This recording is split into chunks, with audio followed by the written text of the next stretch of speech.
সাম্ৰাজ্য নোহোৱা হৈ গ'ল কেলেনো ঢুকাই তাৰপিছত উত্থান হ'ল মধ্যপ্ৰাচ্যৰ দেশসমূহৰ আৰৱ সভ্যতাৰ দুজন চিকিৎসকৰ নাম মই মেনশ্যন কৰিব বিচাৰিছোঁ এগৰাকীৰ নাম আছিলে আবু বেকাৰ আনগৰাকীৰ নাম আছিলে ইবন চেন্নাই বিশ্বাস কৰিব নোৱাৰি আজি অসম সাহিত্য সভাই মোক প্ৰশংসা কৰিছে আমি কিমান ভাগ্যৱান মই 3টা ভলিউমৰ এনচাইক্লোপিডিয়া এখন সংকলন কৰি দিয়াৰ কাৰণে আজিৰ পৰা প্ৰায় 1000 বছৰ আগতে ইবন চেন্নাইয়ে 17টা ভলিউমৰ এনচাইক্লোপিডিয়া এখন লিখিছিলে অকল স্বাস্থ্যৰ 17টা ভলিউমৰ এনচাইক্লোপিডিয়া লিখিছিলে অকল স্বাস্থ্যৰ ওপৰত ভাবিলে আচৰিত লাগে নহয় আবু বেকাৰে তেতিয়াৰ দিনতে এটা লাইব্ৰেৰী স্থাপন কৰিছিলে মেডিকেল লাইব্ৰেৰী আৰু সেই মেডিকেল লাইব্ৰেৰীত আছিলে 70,000 চিকিৎসা সংক্ৰান্ত কিতাপ 70,000 চিকিৎসা সংক্ৰান্ত কিতাপ এইবিলাক চিকিৎসকৰ অৱদান সমাজৰ উত্তৰ মধ্যপ্ৰাচ্যৰ দেশৰ এয়া অৱদান তাৰ পিছত যদি আমি অকণমান এই সময়ত ইউৰোপ আৰু আমেৰিকাই শুই আছিল যুদ্ধ বিগ্ৰহ কাজিয়া পেচাল তাতে সন্তুষ্ট হৈছিল কিন্তু যেতিয়া ইউৰোপ আৰু আমেৰিকাৰ শীত বিপ্লৱ আৰম্ভ হৈ গ'ল লগে লগে আমেৰিকাই ইউৰোপ ভাগ পাই উঠিলে ইণ্ডাষ্ট্ৰিয়েল ৰিভলিউচনৰ লগে লগে থাৰ্মোমিটাৰ ওলালে ষ্টেথোস্কোপ উলিয়ালে দেশে অনুবীক্ষণ যন্ত্ৰ উলিয়ালে ইউএনকে লুইস পেষ্টিয়ৰে জাৰ্ম থিয়ৰী অফ ডিজিজ আৱিষ্কাৰ কৰিলে টিউবাৰকুলোচিছৰ ৰবাৰ্ট কক্সে টিউবাৰকুল বেচিলাই আৱিষ্কাৰ কৰিলে জেনাৰে স্মলপক্সৰ ভেকচিন উলিয়াই দিলে ঠিক তেনেকৈ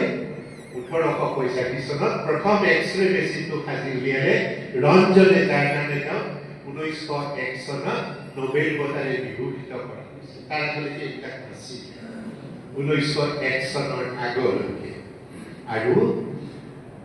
1921 চনত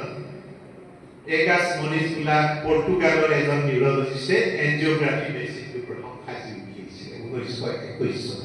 কিন্তু কৰনাৰী এনজিঅগ্ৰাফি কৰোঁতে কৰোঁতে বহুত বছৰ লাগিছিলে 1958 চনত ক্লিভলেণ্ড ক্লিনিকত প্ৰথম কৰনাৰী এনজিঅগ্ৰাফি কৰিছিলে তাৰ আগতে মানুহ হাৰ্ট এটেক হ'লে ঢুকাই থাকিছিলে তাৰ আগতে মানুহ এইবিলাক চিকিৎসকৰ অৱদান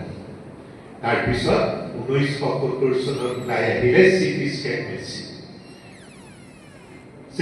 মেচিনটো সাজি উলিয়ালে যাৰ কাৰণে তেওঁলোকক 1978 চনত নোবেল বঁটা দিলে 1985 কি ওলাই আহিলে এমআৰআই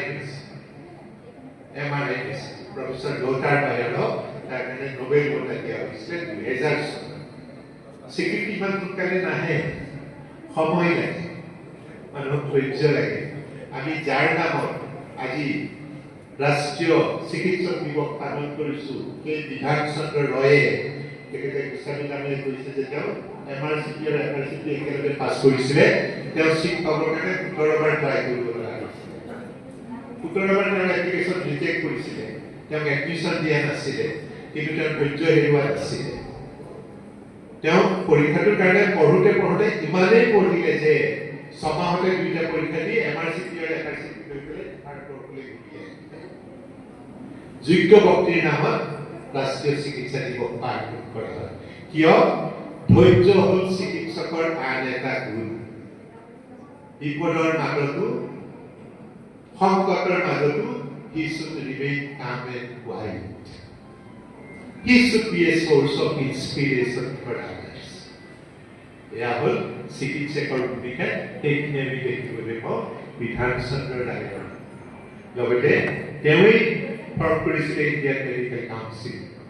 তেওঁৰ চেষ্টাতে হৈছিলে ইণ্ডিয়ান মেডিকেল এছ'চিয়েশ্যন আজিকালি আপোনালোক সকলোৱে মেম্বাৰ নহয় বিধান চন্দ্ৰ ৰায়ে অনুষ্ঠানবিলাক গতিকে সমাজৰ প্ৰয়োজনৰ কাৰণে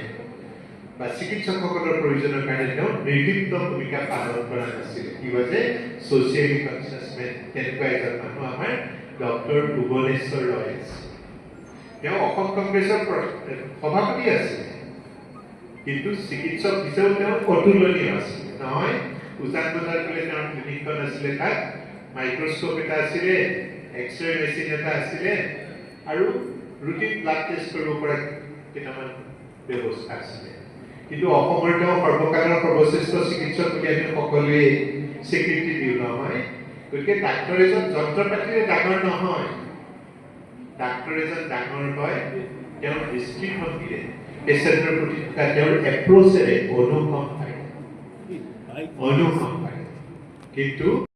তেওঁলোকক মই ধন্যবাদ জনাইছোঁ। মোক দুআষাৰ ক'বলৈ দিছে, বিষয়টো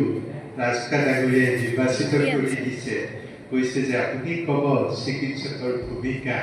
সমাজ নিৰ্মাণ। মোক সময় দিছে 20 মিনিট সময়। মোৰ তেখেতে যেতিয়া সময়ৰ কথা কৈছিলে, মোৰ তেতিয়া এটা কথা মনত পৰিছিলে যে মই বহুদিন ধৰি খুব একেবাৰে ওচৰত থাকি ইয়াৰ প্ৰাক্তন সভাপতি সকলোৰে আদৰ আৰু সন্মানৰ ব্যক্তি হোমেন বৰগোহাঁইৰ লগত আছিলোঁ। এদিন তেখেতে মোক কথা প্ৰসংগত কৈছিলে, ডক্টৰ বৰা, আপুনি যদি ভাল বক্তা হয়, আপুনি যদি বিষয়টোৰ ওপৰত আপোনাৰ দখল আছে, সেই বিষয়টোৰ ওপৰত আপোনাক 20 মিনিটতকৈ বেছি সময় নালাগে কওঁতে। গতিকে পদুম হাজৰিকাই ৰাজখাই হয়তো ভাবিছে ডক্টৰ বৰাক 20 মিনিটকৈ বেছি সময় নালাগিব, তেখেতে সেই সময়খিনিৰ ভিতৰতে ক'ব লগা কথাখিনি কৈ দিব পৰা উচিত। গতিকে এইটো এটা মোৰ কাৰণে প্ৰত্যাহ্বান। যি কি নহওক, ভৱিষ্যতৰ সমাজ নিৰ্মাণত চিকিৎসকৰ ভূমিকাৰ বিষয়ে কোৱাৰ আগতে কেইমিনিটমান মই সময় ল'ব বিচাৰিছোঁ অতীতৰ কথা ৰোমন্থন কৰি। চিকিৎসা বিজ্ঞানৰ কথা